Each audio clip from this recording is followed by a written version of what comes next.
தான் சொன்னேன் மனு தர்மத்தை சுட்டி காட்டி. இல்ல அவங்க நேத்து ஒரு டைட்டில் பாக்குறேன் தாய் தமிழ்ல, சீமானா தேமகன் அப்படின்னு கேள்விக்குறி போட்டு பட்டிமன்றம் நடத்திட்டு இருக்கானுங்க நாம் தமிழரே. இல்ல அதுவுங்க, நீங்க பிரபாகரன் பிறந்திராட்டி நல்லா இருந்திருக்குல்ல அப்படின்னு ஈழத்துல ஒருத்தன் கேட்டா என்ன சொல்லுவோம்? பிரபாகரன் ஈழத்துல பிறக்காம இருந்திருந்தா நீ அடிமையா தாண்டா இருந்திருப்ப அப்படின்னு சொன்னா, என்னையா அடிமைன்னு சொல்ற அப்படின்னு கோவப்பட்டா எப்படி இருக்கும்? நீங்க வியட்நாம்ல இருக்கக்கூடிய ஒருத்தன் மாசே தூங்கி இங்க பிறக்காம இருந்தது நல்லா இருந்திருக்குல்ல அப்படின்னு சொன்னா என்ன சொல்லுவோம்? ஓசிமின் என்ன சொல்லுவோம்? ஓசிமின் பிறக்காம இருந்திருந்தா நீ அமெரிக்காவின் கரங்களால் அழிக்கப்பட்டு பிணமாயிருப்ப அப்படின்னு சொல்லுவோம்.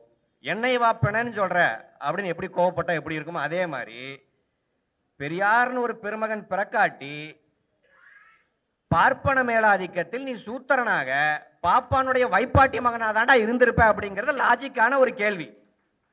இருந்து இப்ப என்ன அதோட அதுலயே தெளிவா நான் சொல்றேன், பெரியார் பிறக்காட்டி நீ இருந்திருப்பேன்னு தான் சொல்றேன். இவனுங்க இல்ல எங்க அண்ணன் தேமகன் தான் பட்டிமன்றம் நடத்திட்டு இருக்கானுங்க. நானே சொல்லிட்டேன் கிடையாதுரா, அவருடைய இழிநிலையையும் பெரியார் மாற்றி விட்டார், நானே எண்டுக்காடு போட்டேன். அவனுக்கு இதாண்டா வாய்ப்பு, நம்ம திட்ட முடியாது. ஒண்ணு இல்லைங்க, இங்க இருக்கக்கூடிய சேனல்கள் 2-3 சேனல்கள் தான் கட் பண்ணி போட்டாங்க. மற்ற ட்விட்டர்ல ஆகட்டும் இன்ஸ்டால ஆகட்டும் நான் பேசுனதை அப்படியே கட் பண்ணி சீமானுக்கு வரைக்கும் அனுப்பிச்சு வச்சது அவனுக்கு தான். அண்ணன் உங்களை என்ன திட்டிருக்கான் பாருங்க அப்படின்னு அனுப்பிச்சு வச்சு இதை வைரலாக்கி சில தொடர் எழுத ஆரம்பிச்சிருக்காங்க. நேத்து வரைக்கும் எச்ச பையனாக இருந்த சீமான் இன்று முதல் தேமகனாக மாறிவிட்டான் எழுதுறாங்க. இதற்கும் நான் காரணம் கிடையாது. ஆக நீங்க அதன் தொடர்ச்சியாக என்னுடைய என்ன இந்த எச்ச சீமான் தம்பிக்கு கிட்ட கொடுத்து தொடர்ச்சியா எனக்கு போனு என்ன கணக்கு போட்டாங்கன்னா, இந்த ஐபிஎஸ் வருண்குமார் இவங்க மேல கும்பல் தாக்குதல் நடத்தினாங்க. அவர் ட்விட்டர் அக்கௌண்ட்லாம் க்ளோஸ் பண்ணிட்டு போயிட்டார். அந்த மாதிரி பண்ணுவோம்னு நினைச்சிட்டாங்களாட்டு இருக்கு. நான் திருப்பி இதுதாண்டா இந்த எச்சப்பையனுடைய நம்பர்னு ஒரு போனை போட்டு ஒரு பதிவு போடுறேன். நீங்க அந்த நம்பரை எடுத்துட்டு கிட்டத்தட்ட பலாயிரம் தொடர்கள் போன் பண்ணி நேத்து தான் காலையில தான் ஆன் ஆயிருக்கு. அதற்கு முன்னாடி 2 நாட்கள் சுவிட்ச் ஆஃப்ல தான் இருந்துச்சு சீமானுடைய எண். ஆக இனி சீமான் மொழியில் எல்லாத்துக்கும் வினையாற்றப்படும். நீங்க அதே போல இந்த வீடியோ வைரலான பிறகு கோவை நாம் தமிழர்ல ஒருங்கிணைந்த நாம் தமிழர்னு ஒரு வாட்ஸ்அப் குரூப், அதுல டிஸ்கஸ் பண்ணிக்கிறாங்க. ஐயா, நான் பிபிஜி காலேஜ் வரைக்கும் வந்து ஆர்கனைஸ் ஆகி நிக்கிறோம், நாங்க ஒரு 10 பேர் இருக்கோம், மீதம் இருக்கிறவங்க வந்தீங்கன்னா மனோஜ் வீட்டுக்கு திரண்டு போலாங்கயான்னு டிஸ்கஸ் பண்றத அங்க இருக்கக்கூடிய ஒரு தோழர் அப்படியே எனக்கு எடுத்து அனுப்புறார். ஏன்னா நான் ஒருத்தர் இருக்கேன், 10 பேர் ஏற்கனவே இருக்காங்களாம், இன்னும் கூட ஆட்கள் வேணும்னு சொல்லிட்டு வெயிட் பண்ணிட்டு இப்படி ஒரு கூத்து நடக்க நான் வெளியில் இருக்கேன். வெளியில் இருந்தேன்னா வீட்டுக்கு தானே வர்றீங்கன்னு நான் வீடு தேடி வந்து நான் ஃபோன் பண்றேன். தோழர் ரஞ்சித் மற்ற தோழர்கள்லாம் வந்தாங்க. நம்ம தோழர்கள் அவங்க நாம் தமிழருடைய ஒரு மிக முக்கிய மாநில நிர்வாகிக்கு ஃபோன் பண்ணி வீட்டில் தான் இருக்கோம், எப்போ வர்றீங்கன்னு கேட்டதுக்கு நாங்கள் அப்படி ஒரு திட்டமே கிடையாதுங்க, நாங்கள் ஜனநாயகவாதிகள்ட்டானுங்க. சரி, நீங்கள் ஜனநாயகவாதிகளாகவே இருங்க, ஆர்கனைஸ் ஆகி இருக்கீங்களே எங்கேனாச்சும் சொல்லுங்க, அங்கே நாங்கள் வரோம் அப்படின்னு சொன்னேன். ஃபோன் சுவிட்ச் ஆஃப். ஆக இதுதான் அவங்களுடைய வீரம். நீங்க தனிநபர்களை மிரட்டுவது, கும்பல் தாக்குதலை நடத்துவது, இதற்கு நீங்க ஒரு ஸ்டெப் பேக் வச்சீங்கன்னா நாய் கடிக்கும். நாயை கல் எடுத்து நீங்க துரத்த ஆரம்பிச்சீங்கன்னா நாய் எங்க பிச்சுட்டு போகனே தெரியாது. அப்படியான கும்பல் தான் இந்த கும்பல். ஆக மறுபடியும் டிஸ்க்ளைமரை போட்டுக்கிறேன். இப்ப நான் சொன்னது கூட அதே அத்தியாயம் 8 ஸ்லோகன் 415 சொன்னதுதான். நீங்க நியாயப்படி யார் மேல கோவப்பட்டு இருக்கணும்? ஏங்க இத்தனை நாள் எங்களுக்கு வரலாறு தெரியல, பாப்பா எங்களை மனு தர்மத்தில் இப்படிதான் சொல்லியிருக்கானாட்டிருக்கு அப்படின்னு சங்கர மடத்தை முற்றுகையிட போயிருக்கணும். ஏன் வீட்டுக்கு முற்றுகையிட வர்றானுங்கன்னா இவனை யாருக்கான வடங்க அப்படிங்கிறது இதுல இருந்தே நான் உறுதிப்படுத்த வேண்டியது இருக்கு. நாளைக்கு பெரியாரை போற்றுவோம் அப்படிங்கிற தலைப்பில் மயிலாடுதுறையில் ஒரு கூட்டம் போட போறானுங்க. அதை சீமானும் தெளிவுபடுத்திட்டான். பெரியாரை போற்றுவோம்ங்கிறது பெரியார கிடையாது, எங்க இனத்திலேயே பலர் பிறந்திருக்காங்க. ஆக அவர்களை போற்றி பெரியாரை தூற்றுவோம் அப்படிங்கிறது தான் மறைமுகமா சொல்ல வரேன். தாராளமா நாளைக்கு கூட்டம் போடு. இதுல என்னன்னாங்க, இந்த கூட்டம் எதற்கான எதிர்வினையும் கிடையாது. நீங்க விஜில் மேடையில் பேசியதுக்கு சனாதன பாரதியும் சமத்துவ பெரியார்னு ஒரு கூட்டம் போட்டோம். அடுத்தது திருச்சியில பேசியதுக்கு தான் பாலியல் பொறுக்கி சீமான்னு போட்டோம். அதோட முடிச்சிருக்கலாம்ல. முடிக்காம நாங்க இந்த வாரமும் போடுறேன்னா நீ எதுவும் பண்ணாமையே நாங்க வேலை செய்யறோம் நீங்க உட்காந்துருக்கோம்னா நாளைக்கு நீ பேசு. டிரைவர் கதை போல பல கதைகள் எழுதி வச்சிருக்கார். டிரைவர் கதை, அட்வொகேட் கதை, பால்காரன் கதை. கதைன்னா கதை கிடையாது, நடந்த வரலாற்றை பலர் கொண்டு வந்து சேர்த்திருக்காங்க. அந்த எல்லா வரலாறும் பேசப்படும். நீங்க இதுல என்ன பெரிய மகிழ்ச்சினாங்க, இதற்கு முன்னாடி பல தோழர்கள் நமக்கு அட்வைஸ் பண்ணுவாங்க, இப்படியெல்லாம் அணுகக்கூடாதுங்க அப்படின்ட்டு. ஆனா நீங்க பெரியார ஒரு லெவலுக்கு கீழே இறங்கி டீல் பண்ண நம்ம தோழர்கள் அட்வைஸ் பண்ணிட்டு இருந்தவங்களே உங்க பாணி தான் சரி, இனி சீமான நீங்களே பேஷண்டா வச்சுக்கோங்க நம்ம கிட்ட கொடுத்துட்டு போயிட்டாங்க. ஆக இனி நான் முன்னரே சொன்னது போல இது 3வது தொடர்ச்சியான கருத்தரங்கு. இனி இது இன்னும் வீரியமாக போகும். இன்னும் புல்டோசர் வலிமையோடு நீங்க பல சிசி வேகத்தோடு இந்த சீமானுக்கு எதிரான வேலையானதை நிச்சயம் நாம் செய்வோம். ஆக இதுவரைக்கும் கதறிக்கொண்டுள்ள நாம் தமிழர் கும்பலானது மேலும் கதறுவார்கள் அப்படிங்கிறத நான் உறுதிபட தெரிவிச்சுக்கிறேன்.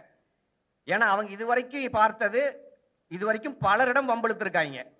எல்லாருமே இவங்க ரொம்ப நாகரிகமற்றவர்களா இருக்காங்கப்பா, ஒரு லெவலை தாண்டி இவங்களை எதிர்கொள்ள முடியாது, சாக்கடையில கல்ல போட்டா நம்ம மேலதாப்பா செதறும்னு எல்லாரும் விலகிடுவாங்க. நாங்க தூர்வாரணுன்ட்டே வந்தவங்க. இதுல கூடுதலா என்னன்னா, நீ கருத்தியல் பேசுறதுக்கு ஒருத்தர் இறக்கி விடணும், கீழ்மட்ட லெவலுக்கு பேசுறதுக்கு ஒருத்தனை இறக்கி விடணும், எங்க வீட்டுக்கு ஆள் அனுப்புறதுக்கு ஒருத்தனை அனுப்பணும். இந்த எல்லா வேலையும் நாங்களே செய்வோம். கருத்தியலாவும் பேசுவோம், லெஃப்ட் ஹேண்ட்லயும் டீல் பண்ணுவோம், வர்றவங்களை வாயை உடைச்சு அனுப்புறதுக்கு எங்களுக்கு தெரியும். ஆக இனி இந்த பாணிதான் சீமானுக்கு தொடரும் அப்படிங்கிறத உறுதிப்படுத்த தெரிவிச்சுக்கிறேன். நாளைக்கு கூடுதலா பேசுங்க அப்படிங்கிறதையும் நான் வலியுறுத்தி சொல்றேன். ஏன்னா இப்போது நம்ம தோழர்களுக்கு ஒரு புது வேகம் வந்திருக்கிறத பார்க்க முடியுது இணையத்துல. இத்தனை நாள் அவன் எதுக்குங்க அவெல்லாம் ஒரு ஆளுன்ட்டு, அவள ஒரு ஆள்மையரா அப்படின்னு கேட்டுட்டு இருந்தவங்க இவனை அரசியலிருந்து அப்புறப்படுத்துவதான் நம்முடைய வேலை அப்படின்னு ஒரு 90% தோழர்கள் வந்துட்டாங்க. மீதம் இருக்கக்கூடிய 10%ஐயும் நாளைக்கு நிச்சயம் பேசி கொண்டு வாங்க அப்படிங்கிறத சொல்லிட்டு கூடுதலாக நாளைக்கு பெரியாரை பத்தி பேச போறாங்க. இதுல என்ன பெரிய கூத்துனாங்க, பெரியாருக்குன்னு எந்த பின்பமும் கிடையாது. நீங்க பெரியார்கிட்ட ஒருத்தர் கேட்கிறாரு, ஏங்க கடவுள் இல்லைங்கிறாங்க, ராமசாமின்னு பேர் வச்சிருக்கீங்கன்னு கேட்டதுக்கு உனக்கு பிடிக்கலன்னா மயிர்னு கூட கூப்பிட்டுக்கோ அப்படின்னு சொன்னவர் தான் பெரியார். ஆக பெரியாரை என்ன சொல்லி நீங்க டேமேஜ் செய்ய முடியாது. கூடுதலாக என்னன்னா, நீ உயிரோடு வாழும் சாட்சியா இருக்குல்ல, தூங்க மாட்டீங்கல்ல. ஆனா பெரியாருக்கு ஒரு சிக்கலும் கிடையாது. அதை தாண்டி எங்க மேல என்ன கணைகளை தொடுத்தாலும் எங்க அரசியல் நான் முன்னாடியே சொன்னது மாதிரி எங்களை சார்ந்தது கிடையாது. நாங்க பெரியாருங்கிற பிளாட்ஃபார்ம் மேல நிக்கிறோம். நாங்க எல்லாம் வெறுமனே பொம்மைகள் தான். ஆக எங்களை எதுவுமே செய்ய முடியாது அப்படிங்கிறதை நான் சொல்லிக்க விரும்புகிறேன். கூடுதலாக இந்த தலைப்புக்குள்ள ஒரு 5 நிமிஷம் மட்டும் பேசிக்கிறேன். நீங்க ஐயா பொழிலன் அவர்கள் சொன்னது போல பெரியாரை போற்றும் தமிழ் தேசியவாதிகள்லாம் நாங்கள் வெறுமனே போற்றிட்டு போறவங்க கிடையாது, நாங்கள் களத்தில் இருப்பவர்கள்னு தோழர் அண்டர்லைன் பண்ணி சொன்னாரு. கூடுதலாக என்னன்னா, நாங்கள் திராவிடவாதிகள், நீங்கள்லாம் தமிழ் தேசியவாதிகள் அப்படின்னு பிரித்து அடையாளப்படுத்தி தோழர்களுக்கு நாங்கள் அழைப்பு விடுக்கல. இந்த மண்ணில் பெரியார் பேசிய அரசியலுக்கு பெயர் தான் தமிழ் தேசியம். அதை தந்தை பெரியார் திராவிடம்ங்கிற ஆயுதத்தோடு எதிர்கொண்டார். நீங்க இந்த உதாரணத்தை பல 10 ஆண்டுகளா சொல்றேன், மறுபடியும் ஒரு தடவை சொல்லிடுறேன். நீங்க கியூபாவில் அந்த கியூபா விடுதலைக்கான எதிரிகளாக அமெரிக்கா வல்லாதிக்க இருந்த காரணத்தால் கியூபர்கள் கம்யூனிசத்தை ஆயுதமாக கொண்டு அமெரிக்க வல்லாதிக்கத்தை எதிர்த்து வீழ்த்தினார்கள். அதே போல இந்த மண்ணில் தமிழ் தேசியத்துக்கு எதிரான சித்தாந்தமாக ஆரிய பார்ப்பன சித்தாந்தம் இருக்கும் காரணத்தால் அந்த ஆரிய பார்ப்பன சித்தாந்தத்தை வீழ்த்தக்கூடிய கொள்கை வழிதான் திராவிடம். இதுல திராவிடம் வேறங்க. இதுல என்ன பெரிய சிக்கல்னா, கடந்த 10-15 ஆண்டுகளாக நடந்த குழப்பத்துக்கான முதல் காரணம் என்னன்னா, நம்ம திராவிடம் பக்கம் நின்றுட்டு கோர்ட்டுக்கு அந்த பக்கம் நீ தமிழ் தேசியவாதி நாங்க திராவிடவாதின்னு இப்படி அவனுங்களை திராவிட அரசியலுக்கு எதிரான தமிழ் தேசியவாதிகளாக அடையாளப்படுத்தியதுதான் முதல் சிக்கல். முதல் நாளே நாம் கேட்டிருக்க வேண்டியது, நீ பேசுறது தமிழ் தேசியமாடா, இந்த மண்ணில் பெரியாரை தாண்டிய தமிழ் தேசியவாதி யார் இருக்கார்? நீங்க தோழர் பொழிலன் அவர்கள் சொன்னது போல மொழிவாரி மாகாணங்கள் பிரிந்ததிலிருந்து தான் சாகும் தருவாயில் வரை தனித்தமிழ்நாடு கேட்ட ஒற்றை தலைவன் இந்த மண்ணில் தந்தை பெரியார். ஆக தமிழர்களுக்கான தனிநாடு தான் தமிழ் தேசியம்னா அந்த தமிழ் தேசியத்தின் தந்தையாக தந்தை பெரியார் தான் இருக்க முடியும்.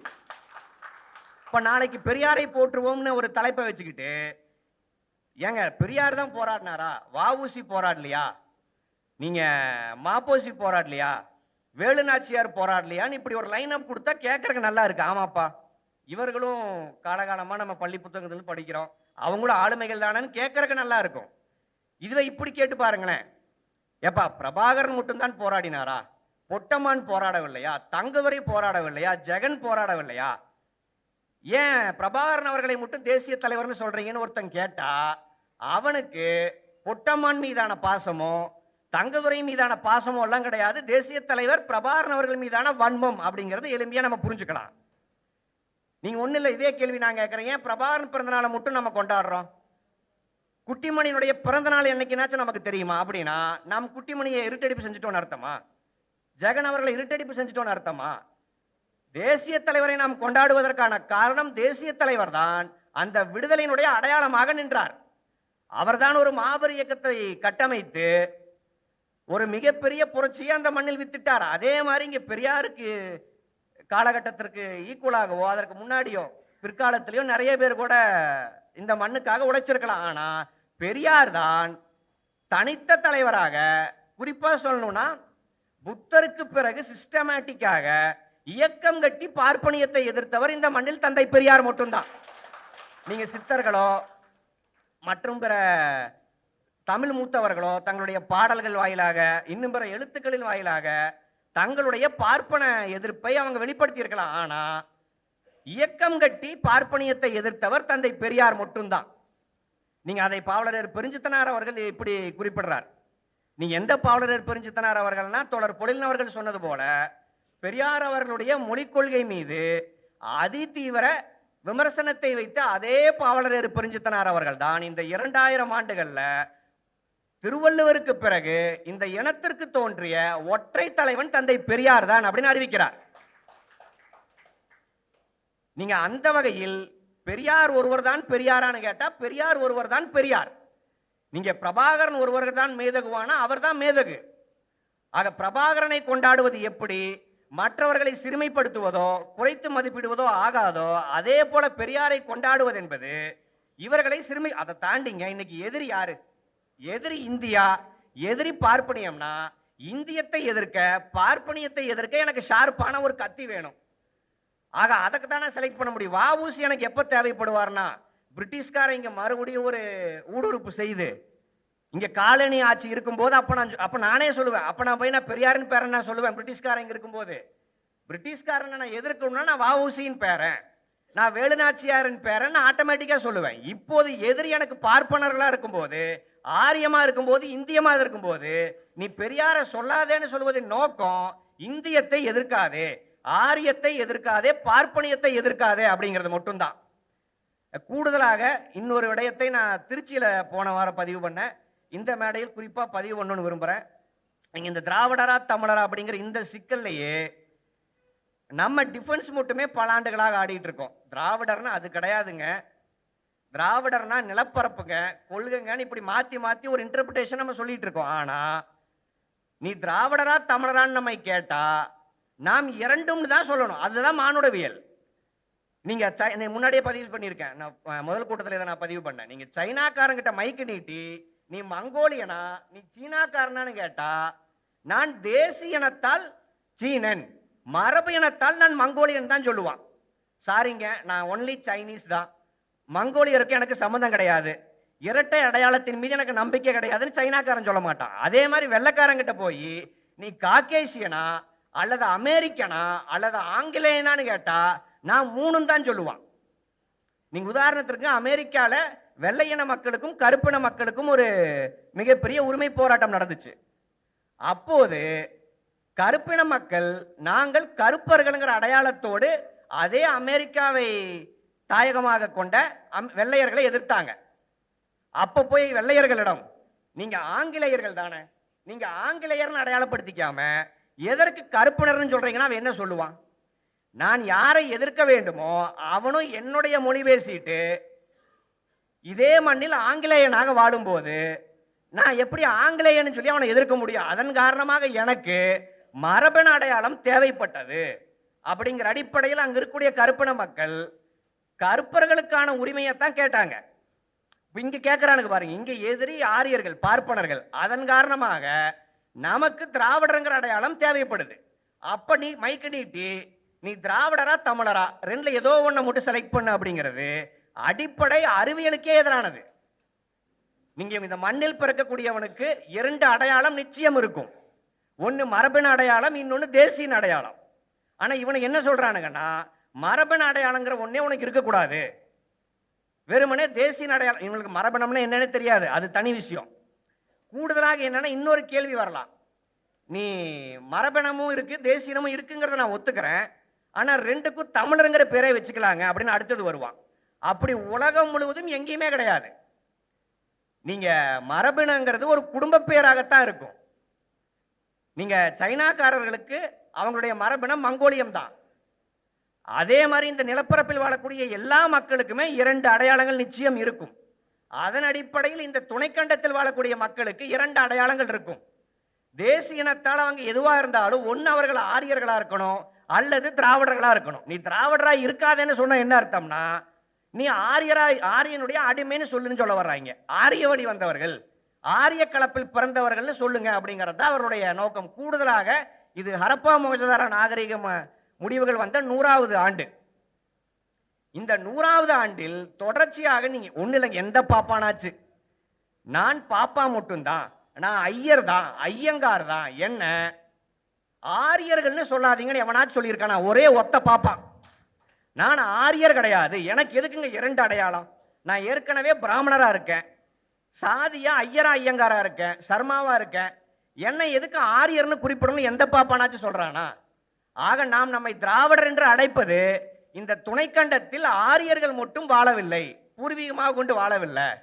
இந்த துணைக்கண்டத்தில் ஆரியர்களுடைய ஊடுருவலுக்கு முன்னரே இன்னொரு மரபினம் வாழ்ந்தது. கூடுதலாக இந்த இந்திய துணைக்கண்டத்தில் பேசக்கூடிய எல்லா மொழிகளுமே சமஸ்கிருதத்திலிருந்து வந்தது கிடையாது. எங்களுக்கு என்று தனியான ஒரு மொழி குடும்பம் உள்ளது. அப்படிங்கிற இந்த எல்லா அரசியலையும் பேசுவதற்குத்தான் திராவிடங்கிற சொல். பெரியார் ரொம்ப தெளிவா சொல்றார். கூடுதலா என்னன்னாங்க, தமிழருங்கிற சொல்லுக்கு ஆல்டர்னேட்டிவாக திராவிடங்கிற சொல்லை பெரியார் சொல்லல. பெரியார் என்னுடைய அரசியல் விடுதலைக்கு நான் தமிழருங்கிற சொல்லை பயன்படுத்துகிறேன், பண்பாட்டு விடுதலைக்கு திராவிடங்கிற சொல்லை பயன்படுத்துகிறேன்னு ரொம்ப தெளிவா பெரியார் சொல்றார். ஒன்றும் இல்லைங்க, கர்நாடகாவில் தண்ணீர் பிரச்சனை, கேரளா தண்ணீர் பிரச்சனை, அப்போல்லாம் நம்ம பார்டரில் போய் நின்றுட்டு நாங்கள் திராவிடர் கத்துறோம். எப்போ பாப்பா உள்ள வரானோ, எப்போ டெல்லிக்காரன் நமக்கு எதிராக வந்து நிற்கிறானோ, அப்போதுதான் திராவிடங்கிற சொல்லை நாம் பயன்படுத்துகிறோம். ஆக திராவிடங்கிற சொல் தமிழருங்கிற சொல்லுக்கே எதிரானது. அப்படிங்கிற இந்த பொய் பிரச்சாரமும் கூடுதலாக தமிழ்நாட்டில் இருக்கக்கூடிய நீங்க ஒரு அடையாளத்தை தான் வச்சுக்கணும் அப்படிங்கிற மானுடவியலுக்கே எதிரான இந்த இரண்டையும் நாம் உடைச்சாதான் இந்த மாதிரி கோமாளிகள் உருவாவதை நம்மால் தடுக்க முடியும். ஆக நாளைக்கு கூட்டத்தை லைவ் போடும்படி கேட்டுக்கொள்றோம். அப்பதான் அடுத்த பேனலுக்கு மைனரை கூப்பிடுறதா அல்லது ஆசிரியரை கூப்பிடுறதா அப்படிங்கிறத நாங்க முடிவு பண்ண முடியும். அதே மயிலாடுதுறையில் அடுத்த நாளான 4ஆம் தேதி திராவிட இயக்க தமிழர் பேரவையின் சார்பாக பெரியார் ஒருவர் தான் பெரியாருங்கிற பேர்ல ஒரு மாபெரும் பொதுக்கூட்டம் நடக்க இருக்கு. ஆக சுபவி ஐயா அவர்களுடைய ஸ்டைல்ல டீல் பண்ணுவாரு. நீங்க அதற்கு பின்னாடி உருட்டுக்கட்டைகளோடு இன்னும் பிற ஆயுதங்களோடு மைனர் அவருடைய வாகனங்களை எடுத்துட்டு வருவார். ஆக அடுத்த ட்ரீட்மெண்ட் இன்னும் வீரியமா உங்களுக்கு கொடுக்கணுமா, இப்போது ஒரு வாரமாக தூக்கமின்மையால் அவதிப்படக்கூடிய உங்களுக்கு தூக்க மாத்திரை வேணுமா அல்லது காலத்துக்கும் உங்களுடைய தூக்கத்தை கெடுக்கக்கூடிய வைத்தியம் வேணுமா அப்படிங்கிறத நீங்க தான் முடிவு பண்ணும். நாளைக்கு வரைக்கும் காத்திருப்போம். நன்றி.